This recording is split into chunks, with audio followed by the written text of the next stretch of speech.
Ginduso ni Iloilo City Law District Representative Julian Jamjam Baronda nga dapat mapasakaan man sang kaso kriminal ang mastermind o kon ang masterminds sa likod sang kontrobersal nga pagpambuhin sang ayuda sa mga benepisaryo sang assistance sa individuals in crisis situation o kon AICS sa sudad sang Iloilo. Ginpahay gini sang kongresista matapos nga nagpasaka ang Department of Social Welfare and Development o kon DSWD sang kaso administratibo sa Office of the Ombudsman batok sa mga ginaaligari involved nga mga opisyal sa syudad kag personnel sa Iloilo City Hall. 12 din ang barangay official samtang duwa naman ang empleyado sa Iloilo City Hall. Sunod kay Representative Baronda, suportado sining ahensya agud masigurado nga manabat ang sinuman nga may salabton ilabi na mga masterminds kagang ilang mga kahimbon.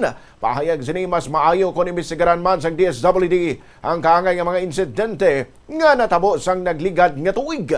Nagpanawagan man ang mamalida sa iban nga nabiktima sining scheme nga magwa kag magpadulong sa DSWD agud maka-file sang formal nga reklamo. Matandaan nga nakalabot naman sa kamarang iso matapos ang privilege speech ni Baronda kung sa diin gintawag sini nga makahalangawa ang operasyon sa likod sang AICS. Sa mga privilege speech, una na ini nga nagpanawagan sa DSWD nga magpanigayon sa random post payout verification.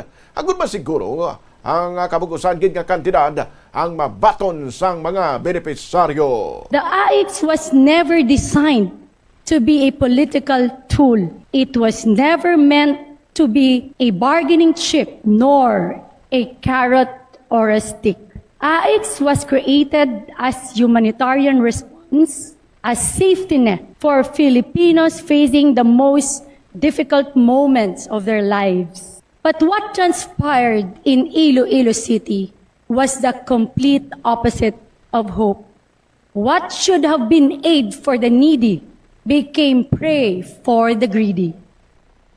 Nabalian ang kabayan sa naging privilege speech ni Representative Julian Jamjam Baronda sa plenaryo sang Kamara. Pila ka o kung masobra isa ka semana antes ang pagpasaka sang kaso sa mga involved nga mga individual.